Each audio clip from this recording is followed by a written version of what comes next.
Ready? Okay, we will call the meeting to order. We'll begin with the pledge.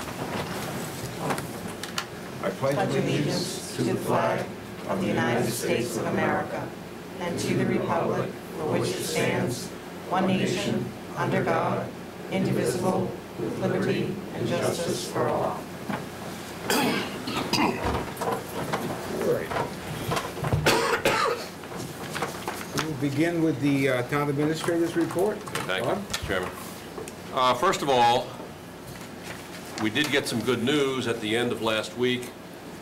The $85,000 grant that was promised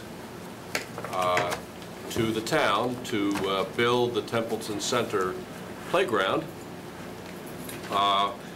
has been approved. Background there is that there was a line item in the state budget, the supplemental budget last year, requiring the town to put the money up front, spend it by December 31st, and then we would be reimbursed in January. New governor came in, found a $750 million state deficit, made lots of cuts, and cut the grant. And alleged. Well, and alleged, okay, and alleged.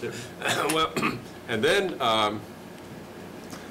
Senator Goby was successful in getting this item put into the budget for the current fiscal year, fiscal 16. That was vetoed by the governor when he signed the budget bill several weeks ago. Then, thanks to Senator Goby and former Senator Brewer, who made some telephone calls in the House, we got this item on the override list, and it was, the governor's veto was successfully overridden last Thursday. So we have this money, and it will certainly help us avoid taxing the tax recap sheet for that kind of funds. Also, and I wanted to bring this up for your advice, we have 20 properties, approximately 20 properties from the American Tissue Company that are sitting vacant and derelict. The town has this in tax title. The amount of back taxes is over $200,000. It is highly unlikely that any business or entrepreneur would buy the property, pay the taxes, and then make a project work there of any kind of investment. And so, as the beginning of an economic development effort, my thought is that we should file in the land court to foreclose these properties. There has been some remediation already of some contamination, and the town, as long as we do not keep the property, but we convey it eventually for reuse, we will not be liable for any other environmental issues on that property. But my understanding is it was a Superfund site and there was considerable investment in the cleanup. And so it's going to stay there forever, given the back taxes that are owed. Just not economical for anyone to invest money there and pay the taxes as well. So my thought is that we should file in the land court and seek to foreclose those properties. Before I instruct the assistant treasurer collector to do that, I thought I would bring it here. So you looking for some comments here? What? You're looking for some comments? Yeah, and if there's any objection to it, if not, we'll go ahead. Do it. Well, I think two things here. Number one is what you said about nothing's going to happen there unless we are the catalyst to make it happen. Exactly. And I think we owe it to everybody that pays taxes to do something to get that land back into productive use. None of these It's going to take some time. Are in bankruptcy? None of these ones are in bankruptcy, is it? Because you wouldn't be able to do anything with it. No, they're all. We can take the properties. I don't see. It's going to sit there forever, and it could be. It'll take probably some years, 2-3 years, maybe 4 years, but it eventually could become tax-producing property again, which would relieve a little bit of the burden on the homeowner. So, And there's no concerns with big cleanup? no, No. no concern that I think big cleanup has been done. And secondly, I've talked with town council about any obligation that the town would be taking on. We're not taking on an obligation there. So, but the taxes continue, the back taxes continue to accumulate. As you know, the former owner is in prison and unlikely to do anything with those properties. So, It would also help probably our bond rating if we don't have so much outstanding back tax. so that's where we're looking to do. Next item, the Mass School Building Authority had a meeting in Boston on Thursday, which I attended at the request of the school superintendent.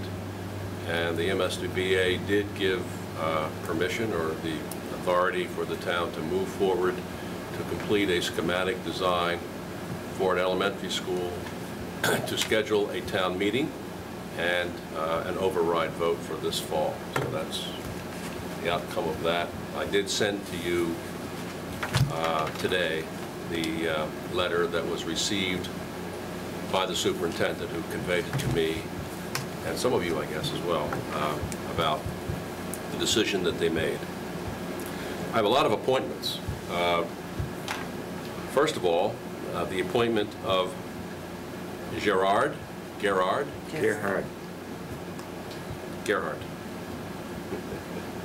He actually lectured me about that.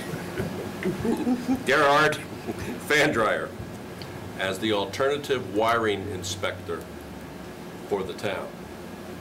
He would be available, obviously, if our incumbent wiring inspector is not. And this would be on a per diem basis, according to the town budget, if he were used. But it's certainly good to have a backup situation if something were to happen to our wiring inspector.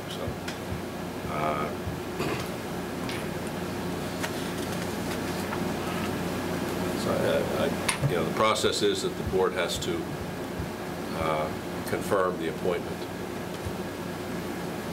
I interviewed him. He's the full-time wiring inspector currently in the town of Athol, I believe, and has been there for quite a while. So he's a seasoned, experienced, licensed person who can do the job if our wiring inspector is unable to. I make a motion that we confirm the appointment of Gerhard Fandryer as the alternate wiring inspector. I'll second that. Moved and seconded. Any other discussion? Hearing none. Diane? Yes. Doug? Yes. Julie? Yes. And I will vote yes, that's unanimous. And we have a new health agent for the town. She is here. There she is. Laurie Whitten. You want to say hello? Hi. I did pass around her credentials. She is absolutely fully certified with all of the required certifications.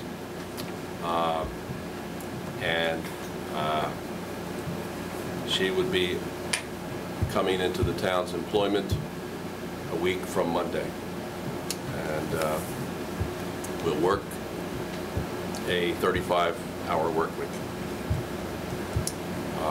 with the amount of funds that are budgeted. Anyone have any questions of Bob or Lori? Yeah, Laurie is here if you want to.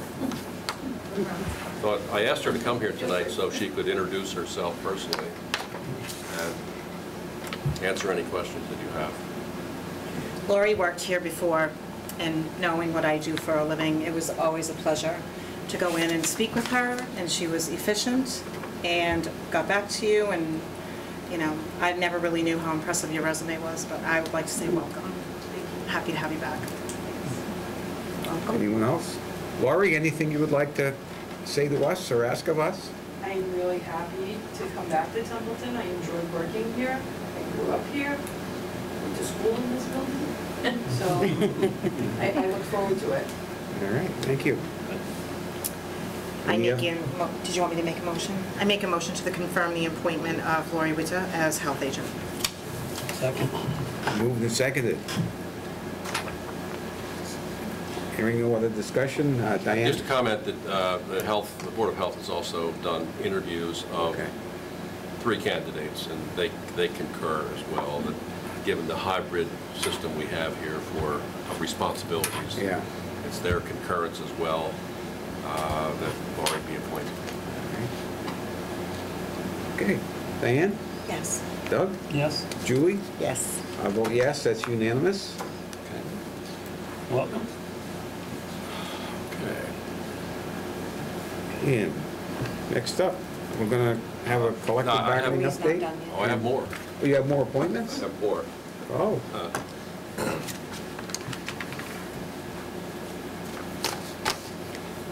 The highway superintendent and I conducted interviews for the position of foreman in the highway department. And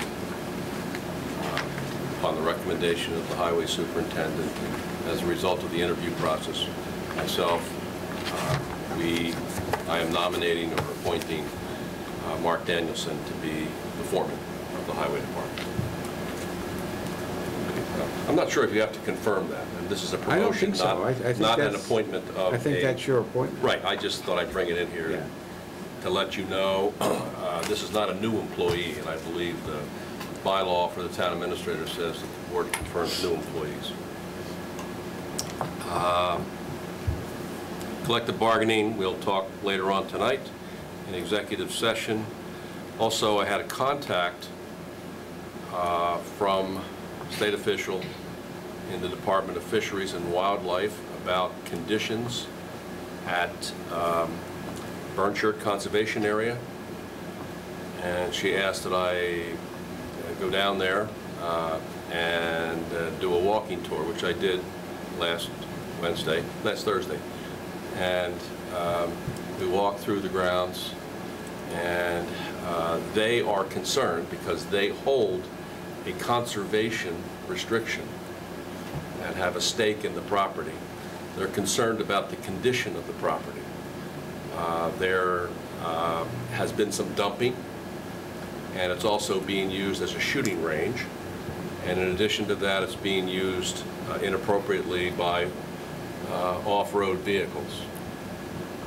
And they've asked that we install gates. My response was, I don't know where the budget for that would come. She advised that we approach the CPC for the funding, which I have already done. And I think they seem to be receptive to funding a gate system at both entrances. We still would not be able to gate off the rail trail, which runs through the park, so there'd still be some access.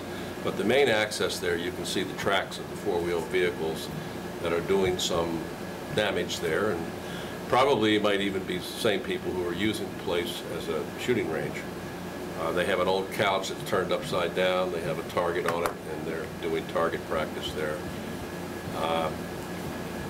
And also, we've been asked to clean up some of the debris that has been dumped there and secure the place. So I'm going to proceed with that and make the formal request of the Community Preservation Committee for the funding so that we can install 2 gates, which I think will be effective, because if you look at the pathway there, if you stretch a gate across the pathway on the main entrance, any vehicle would have to go into a swamp on both sides in order to get past the gate. So I think that'll work okay. And likewise at the other end, I think that the gate will secure the property from that kind of use.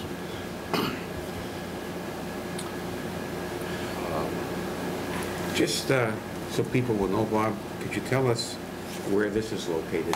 Okay. In the center of town, take a left down 101. Also has another name. Dudley Road, yeah. And maybe 2 miles down, off to the left, there's a pull-off area where you can park and walk in. It's a conservation area. Right. And that means, when that decision was made, the town agreed that there would be limited usage for that, and that it would be for mostly passive recreation. that will not sit well, I guess, with some who maybe are in there with off-road vehicles, but that was the purpose when the town acquired that property, and we're being told by the state to enforce the rules.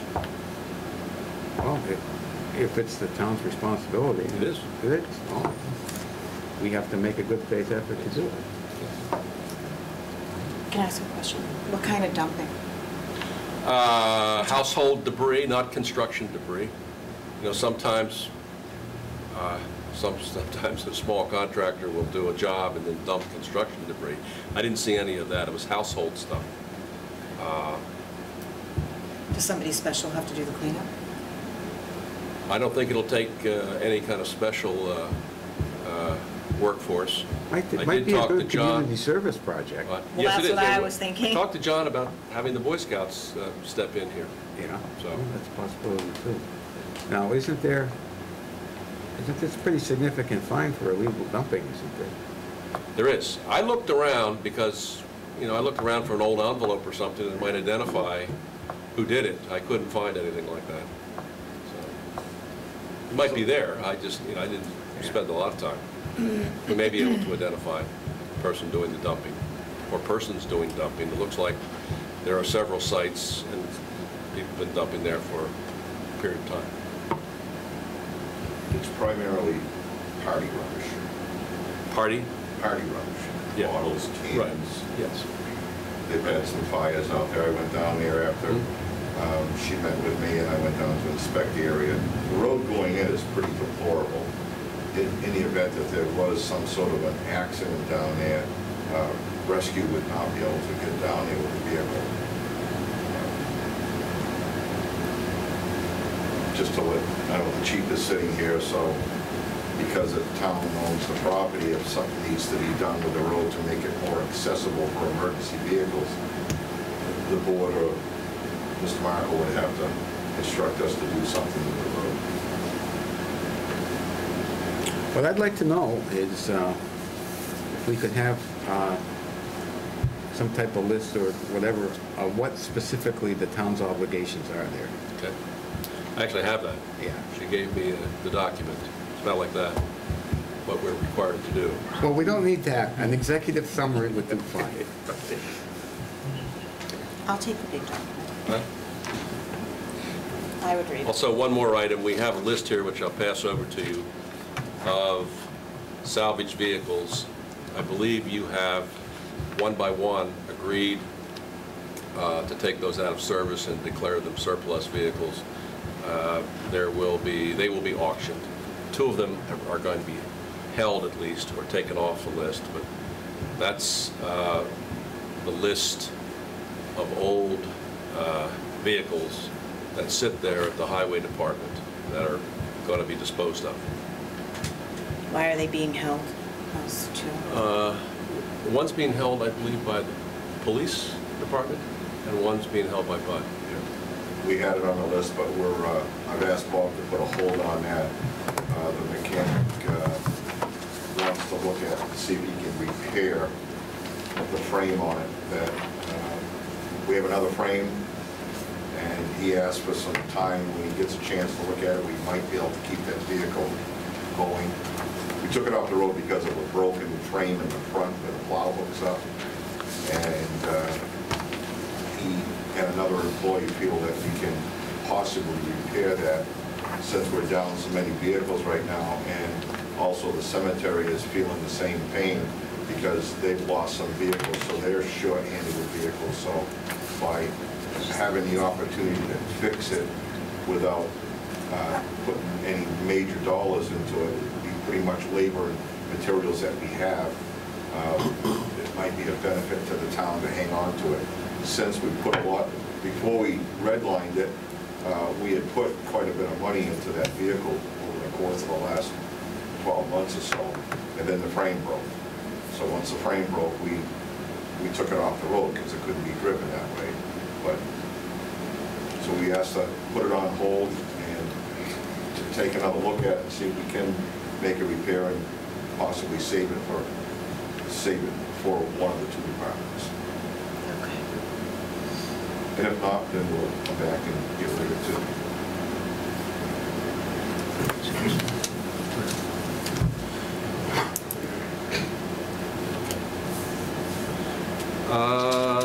concludes the report. All right. We have minutes of June 28th. Correct. Did everyone have a chance to look at those? Yeah, I make a motion to approve the minutes of, I'm sorry, what was the date? I think it was June 28th. June 28th. 28th? I did read It's the that. 27th. It could be wrong.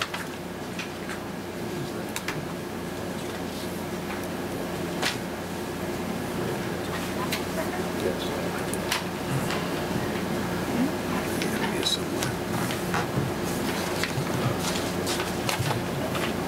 What's that?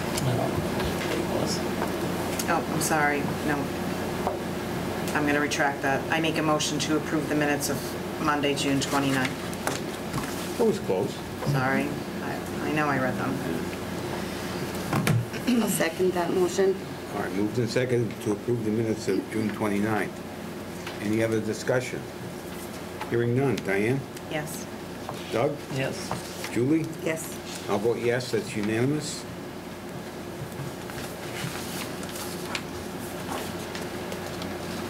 Okay, next up we have Hardwick Winery, would like a 2-day liquor license. Here's the copy of the liability insurance. That's you? Yes. And who are you, sir? John Salem, Hardwick Winery. Okay. And this is for what days? This is for the Templeton Craft Fair, this weekend, the 15th and 16th. To the 16th? Yes. Okay, and you have done this before, correct? We have done it in the past many years. Last year, we were absent last year, but we're welcome back and would like to be back for this event. And now, how does this work? You set up a tent or something? So in Templeton here, we can't be on town property, so I Right. contracted with a homeowner that's near the common.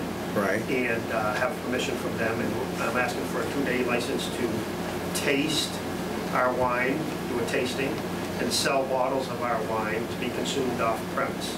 Nothing is to be consumed on private property or town property. All right. They basically buy it and take it home. All right, and I see here you have insurance. Does anyone on the board have any comments about this? Any questions? Chief Bennett, anything you want to say? It's been a long-standing practice with the winery. We've never had any issues. I would have nothing negative to say about it. All right. Anyone else? We have a motion to grant the license. So moved for the 15th and the 16th, 2015 of August. Second. Moved and seconded. Any other discussion? Hearing none. Diane? Yes. Doug? Yes. Julie? Yes, And I will vote yes, that's unanimous. Thank you for coming, sir. Thank you. thanks. I do have a check with me. What's that? I do have a check for the license fee. Oh, we'll take that. Who would I say? No samples either. Thank you.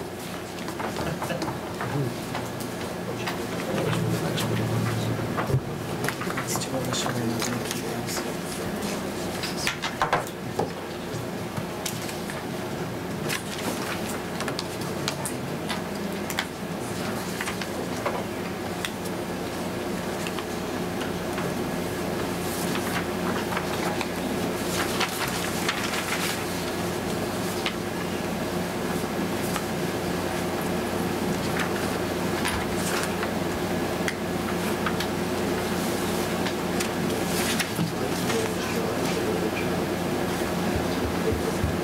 This is the only bit.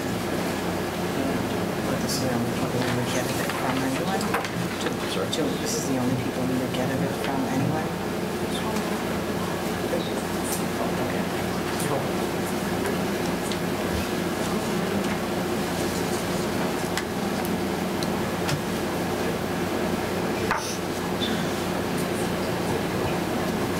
Thank you. Thank you. Okay, next item of business is to award a contract for TV, audio, and video. Steve? Yes. You have a copy of the cost. contract that you're asked to approve.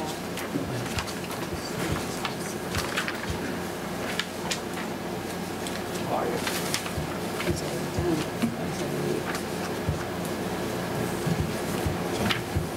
Want me to talk about it? Yes, Okay. tell us what So- we're awarding here. We put out for bid to equip this room with cameras, and they would be hand zoom tilt cameras that we could control remotely from that room over there.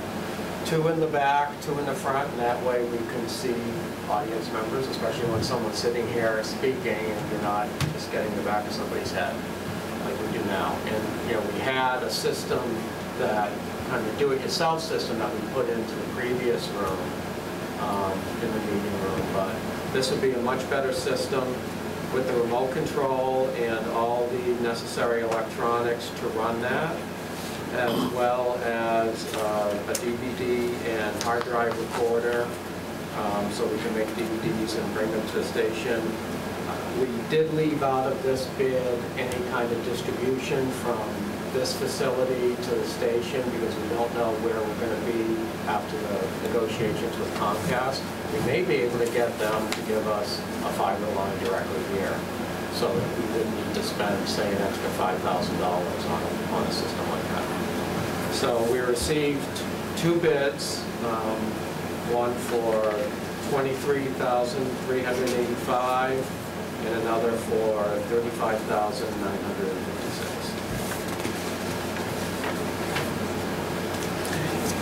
Do you have experience with either of these companies that did? We met with both of them, and the company with the $23,385 bid is Access AV. They're very well known in the area. They've done a lot of systems. The other company is Integrated Solutions Group. They had a lot of good ideas, and they are an offshoot of a company called the Camera Company that is, I think, a little bit newer to this business. And they helped us with a lot of the quotes that we presented to Comcast as part of that RFP for the cable contract. So they both seem very professional. We also had 2 other companies come and look at the space, but they did not submit a bid for whatever reason. What kind of audio equipment? The audio equipment we have is in both companies spec the same thing, a Shure 8-in-1 audio mixer. These microphones are very good, so we're going to keep these. It's actually pretty expensive. And the ceiling mics that we recently put in as well. So we may have to add a couple more of those at some point if we find that it's hard to pick up audience members. And I'm sort of looking at some of the tapes and or the DVDs that we make of these meetings and seeing where the audio is a little bit soft.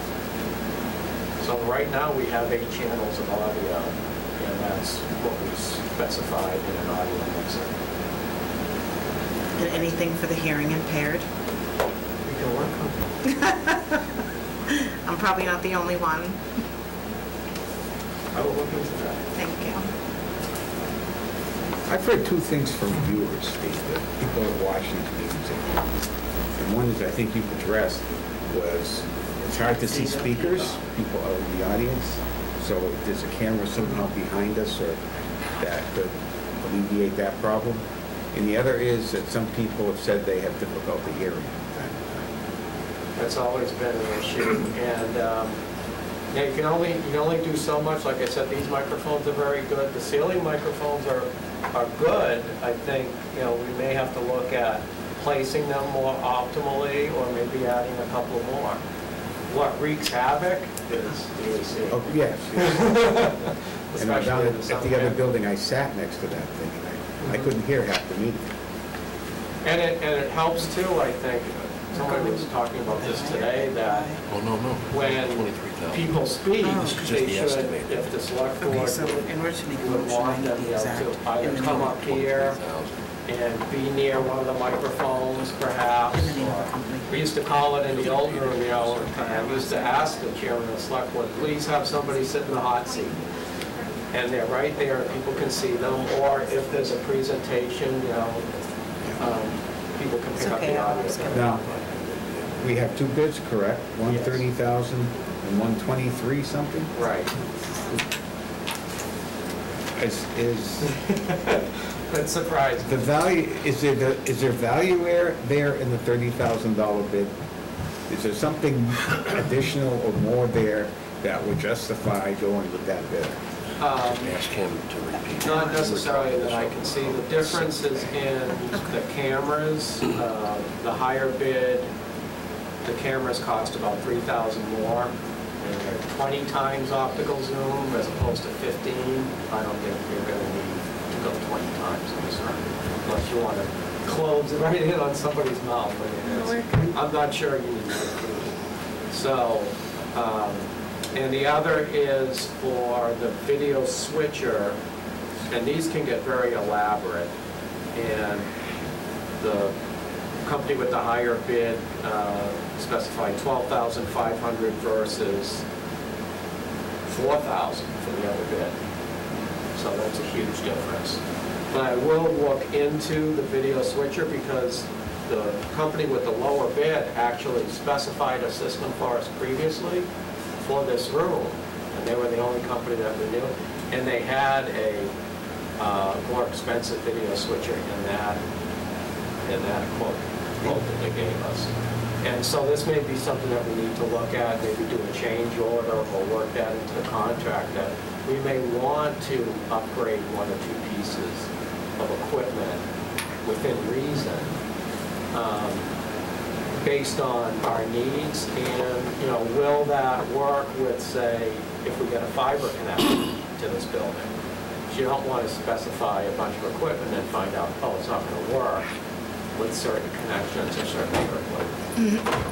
But I don't think we need to go to the $12,000 video switcher.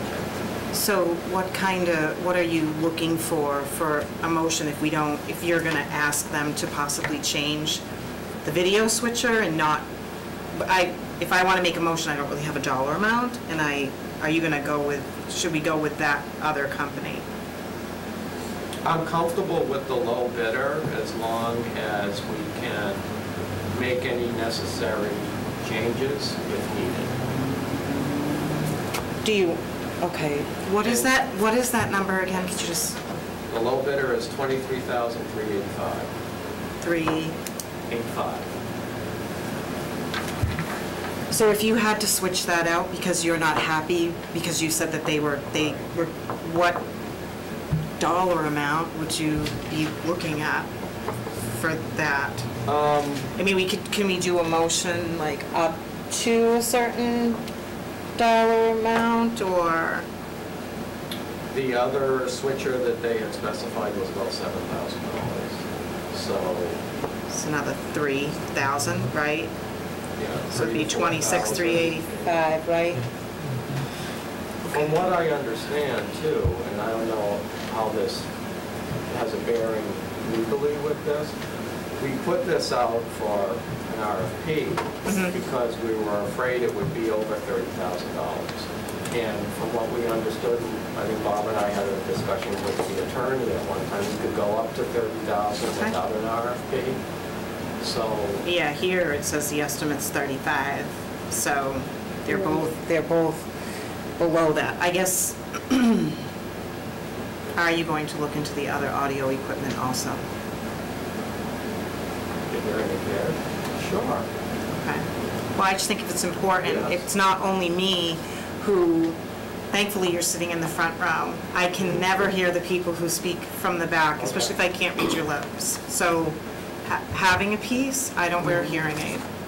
So I'm certain I'm not the only one who can't understand what people are saying. So it's just a matter of what kind of motion should we make to enable him to move forward? Is, I guess, I'm asking for some direction. I would say 32. Up to 30? Or up to. And 30. could I have the name of the company? Sure, it's data Dave, No, it's Access AV, sorry. Access AV. Yes, Access A/B.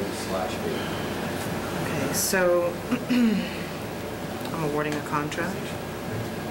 Correct. Make a motion to award the contract to Access AV for up to $30,000 for audio and video broadcast equipment for town hall. I'll second that. Did The you want to? motion should identify the source of funding. Via the cable commission account. I don't have numbers. Is I that, think it's technically called a cable TV grant account. it's cable TV grant account? Does that work? That works. Did you get that, Alicia? Okay, thank you. All right, we have a motion. Do we have a second? Second. Julie, second. All right, any further discussion? Hearing none? Diane? Yes. Doug? Yes. Julie? Yes. I will vote yes, vote is unanimous. We'll work on the hearing device now. Thank you. Thank you.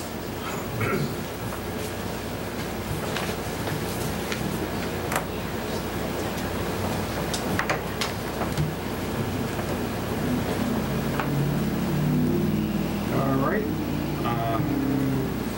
Award contracts for the highway department? Bob? Chairman, we have, there are two contracts. The first one you're well aware of, it's for Royston Road for $130,000 to do the first phase of design. The second contract has to do with the drainage issue at Otter River Road, and that came in at significantly less than we anticipated. Yes, and so that would be for $45,000, but you, the lowest bidders for both. Actually, it wasn't a bid. An estimate, Because we don't- this is engineering, yes, Right, no it's bids. engineering, we don't have to Yep, go to bid. right. All right, so we have $45,000 for Otter River Road. For Otter River Road 2, To the Four Corners area, the intersection of, the firm. oh, I'm sorry, Weston and Sampson. Weston and Sampson, They're the engineers that did our back bay. $45,000 for the area around the Four Corners, or $45,000 to engineer the crossing at the brook, which is going to be a box culvert, and then drainage to go from that brook to the Four Corners area, and some fingers going out to grab some water issues. Right now, we have that flooding problem all winter long at the intersection up there, so it's $45,000 to design that section. okay. And when do we expect their work to be completed? Once a contract is signed by the Now, town. if you authorize me to sign the contract, Right. we don't have them at this point. Yeah. There is a design time factor, and they haven't indicated to me how long. However, I can see that happening through the course of this summer, and whether or not they're up to speed and ready to go by fall, I can't tell you that at this time. I don't know what their workload is. But first phase is to get it designed, and then from that point, depending on what the size of the project is, whether or not the town will take that on themselves, or whether it be contracted out in the future. I know the crossing, to install the box crossing, the box culvert rather, will have to be done by a contractor. More than likely, that'll have to be set with a crane. You can't just change that out to a pipe that's there now. That's not allowed any longer. So it has to be a box culvert. When you say that's not allowed, is that DEP? It's some federal or state regulation now. It's so that wildlife can go from one side of the road to the other, the way I understand it. And that box culvert alone is, the estimate before was over $100,000 to have that put in. The pipe that is currently in place right now isn't filled. It's been there for, I don't know, 40, 50 years, 60 years, maybe longer, before my time. And when you go down to inspect it, the sides of the pipe are all rotten and collapsing. So it's only a matter of time before the road settles out and finally lets go, and we'd be forced to have to close the road. So, our action then is to authorize Bud to enter into a contract with Weston Sampson? The town administrator. Yeah, but what did I say? You said that. Well, I stand corrected. I just have one question. Can we ask Weston and Sampson, I mean, you're giving a guesstimate that they might be ready to go and check this all out by August, maybe September, end of August, maybe September? They're not giving you a firm date as to when they're gonna get out in that area and take a really good look at that? They already have, through the chair, they already have come out and looked at it, their Okay. proposal, and Bob has a copy of the proposal Right, I've for the work that would be rendered. They have to get it conservation and wetlands, and there's all kinds of permitting because it's wet through that area. So Right. there is a proposal on the table right now in Bob's office, and so Okay. this would move forward to act on that proposal and design what needs to be designed to take care of the town's needs on that project. Okay, great, thank you. Anything else? If not, can we have a motion to authorize Bob to enter into an agreement with Weston and Sampson? So moved. Second. Did you want to add a dollar amount to that? Or no, just, do we need to? I wouldn't go higher than 45. 45, yeah, 45 is fine. $45,000. Yeah, Right. not to exceed Not to exceed. 25. Not to exceed. So moved. To be used out of Chapter 90. Right, the engineering. So, are we all set now? We have that motion? Yes, so moved. And second. All Yes. right. Diane, Yes. Doug, Yes. Julie, Yes. and I will vote yes, that's unanimous. And Now, part two part two is Royalston Road, correct? part two of the Chapter 90 saga. Yeah. Bud asked the state DOT to give us an up-to-the-date calculation for how much Chapter 90 we have available. I guess there's been some turmoil down there, and not so easy to get a good answer from them, but we did get a good answer, which I have here. That, in combination with the fact that we have less cost this year for Otter River Road than we anticipated. Remember, we were talking 150,000 and up. Will permit the town to get busy on some street improvements. I mentioned in an email to you that he and I toured Crotty Road, where conditions very poor, and right at the town line, the city of Gardner has put a new road in. And then we also looked at Hubbardston and South. And we wanted to talk to you about it, but in addition to what we're doing with design, I suggested that it makes sense to go out there and do as much of those three streets as can be done within budget in the current season. In addition to that, we still haven't made a decision on whether or not there will be another excavator, whether or not it'll be a new excavator.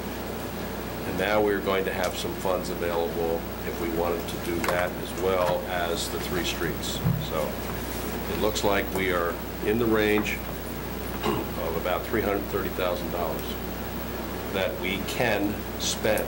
Now, remember, next year, a big chunk of the Chapter 90 monies is going to go for the construction at Otter River Road. So probably prudent not to spend it all.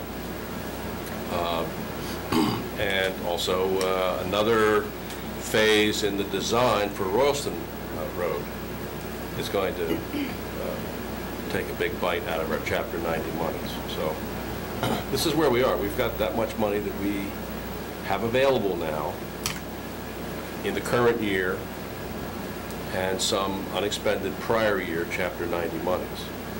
I know that there's certainly a strong interest in the town, as well as members of the Board of Selectmen, to do street projects this year, and that's why we looked at what we think are some of the streets that are in the poorest condition and have discussed getting as much of that done as we can within a budget at this point. And then we also, there's some news today with regard to this excavator. I know that the board wants to use the excavator for as long as we possibly can, but you want to convey the news you gave to me. Determined that the fuel injection pump on it's going to have to be removed and rebuilt. The machine won't start on its own anymore unless it has a shot of ether in it. The mechanic's very concerned about continually to start the machine. Each time it needs to be started with a shot of ether, we're going to lose the motor in it by doing so. I called today, they gave me a estimate of $1,200 to rebuild the injection pump. That's what the John Deere tells me that they feel it is, based on what we described on the phone. And that doesn't repair any of the, we haven't started repairing any of the hydraulic lines on it that are leaking and leaking, that need attention and needs to be corrected if we're going to continue to use it on our roads. So, without having a solid number for you tonight, and I can't have that because I don't know exactly what other repairs are going to be involved with. To give you my best guess, $2,000, $2,500. That's just a best guess right now. I can't confirm that. I won't prove it. Other than I know it's $1,200 to rebuild the injection pump. I spoke about it at the last meeting. We were having problems starting the machine. Sometimes it would start, sometimes it won't start. Most of the time it won't start. And now it's down to the point where we can't start it at all unless we give it a juice. We call it juice to get it started. And we've had the machine out on a couple of jobs where, because we don't want to keep shooting it with ether to start it, it's very, very bad for the motor. We've left it running all day. So we're burning fuel, and not only that, when the machine's running, it's leaking. So, just bringing you the facts. Well, I think that we have been discussing this for quite a while now, and we're kind of been reluctant to come to a decision, but we just can't keep pouring money into this. We have to come up with a solution. The one solution that I think makes some sense, that we just discussed briefly, is to do a 5-year lease purchase. The only problem with that is that you have to put all the money up front. The best deal that he brought forward at our last meeting was it 183? Yes, With a 193. 193 with a 7-year warranty, and also discounted by, it was $10,000 that It was a $10,000 you'd get for a trade-in. So that'd bring it down to 183. No, 193. 193. The machine was 203. Right. Okay. 10,000 traded 193. So you'd have to reserve that amount. But later in the season, when free cash is certified, we could get the Chapter 90 money released and simply cover the cost this year of the first year of a lease. You know, we've been back and forth on whether we ought to get a new machine or an old machine. He's looked at a variety of old machines and, you know, some new ones as well. The question was, how old should the used machine be? Do you want something under 5 years, or is it okay to buy an older machine? Given that this town spends a good deal of money on repairing older vehicles, I think there's a lot of value in a 7-year warranty. I think that's the deal maker. And you know, I was inclined the other way until I heard about a 7-year warranty. I think that's very important for a machine that gets a lot of use in the warm months. I think I had asked the last meeting if we could see that warranty. I really want to read that. I'd have to have them print that up. What I did find out about the warranty, it is a 7-year or $5,000 on the powertrain and hydraulic system of the machine. It's pretty much most of the main components of the machine. It's a 1-year full warranty, bumper to bumper. Anything goes wrong, they come out, and there's no minimum on the labor repairs within that 12-month period. But it's a 7-year, 84 months. 7 years, right? 84 months warranty on the powertrain and hydraulic system. I want to read all the fine print. I'll ask. I'm sorry. Yeah, I'll ask the vendor. Yeah, I'll ask the vendor to print that up.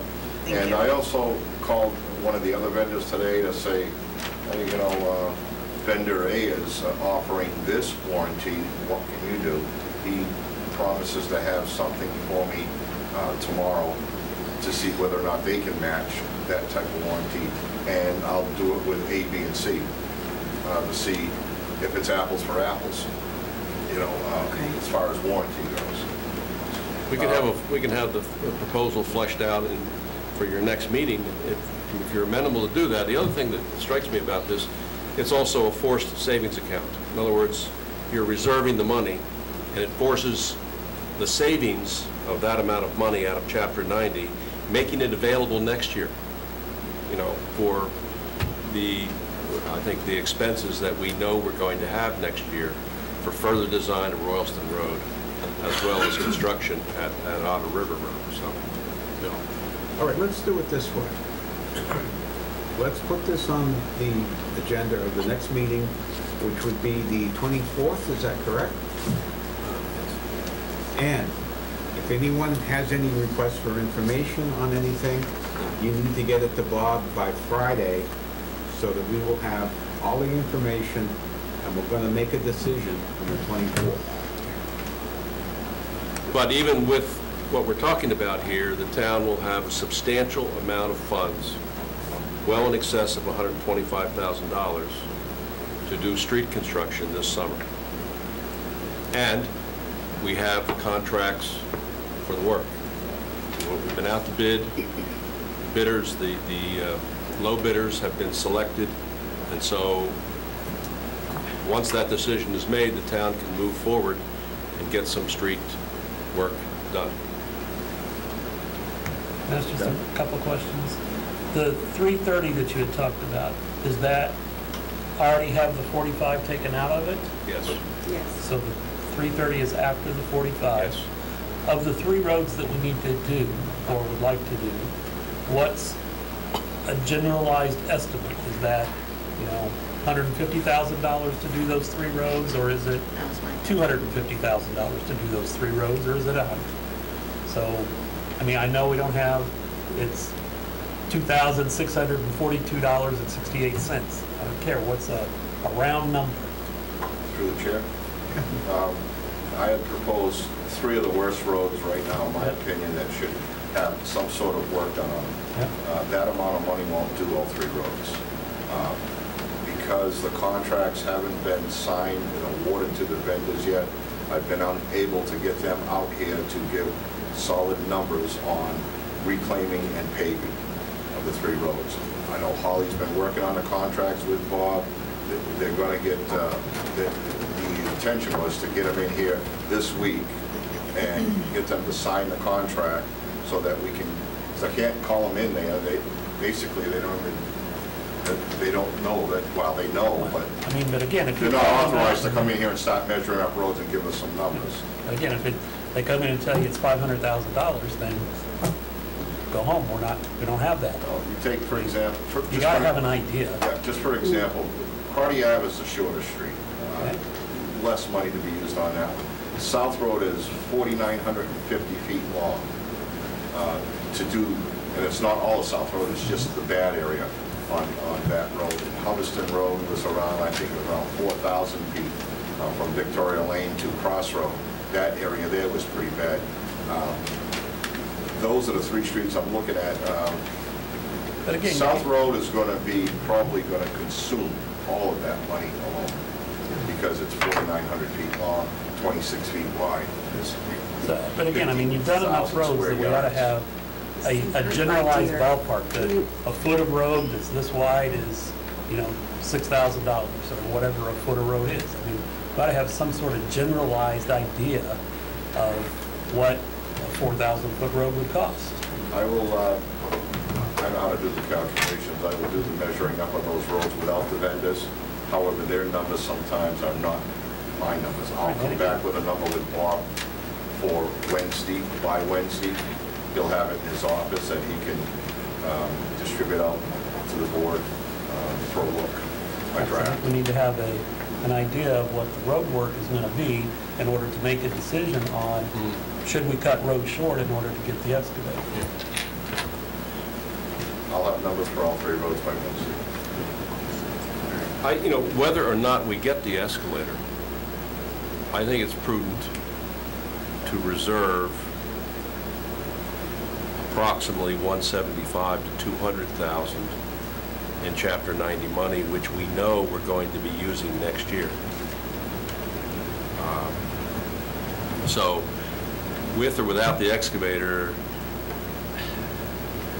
spending in the range of $125,000 on roads this year, I think, is probably the best approach to ensure that we can go forward next year. Is the excavator needed for Crotty South or Hubbardston? Yes, it is.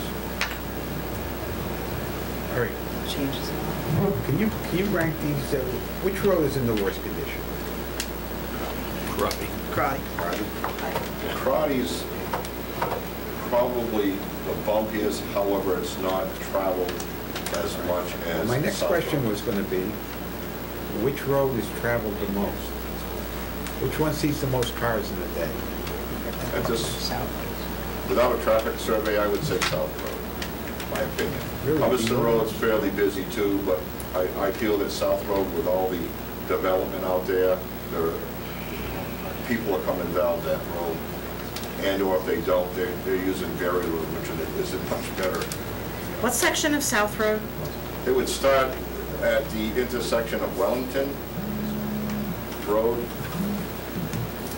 traveling south to the Chartier residence. Okay. You know where the Chartiers Yep. are? Used to be the old sawmill, just before Henshaw Tractor. From that point going south, we did that road some years ago. But and the way I look at it is what we're spending annually on coal patch to keep the potholes in those areas. South Road keeps us very busy. Crotty Ave keeps us fairly busy too, on either end. In the middle of Crotty Ave, it isn't so bad, but the beginning and the ending are the worst. Okay, so we all set now? We will continue this discussion at the next meeting? I just have one other question, real quick, in regards to, what about the previous roads that were finished in town? Like last year, you did quite a few roads. The top coats, will that be coming out of this year's Chapter 90 funds, or does that already have slated amounts put aside to finish those roads that were already completed? Not at this time. Not at this time.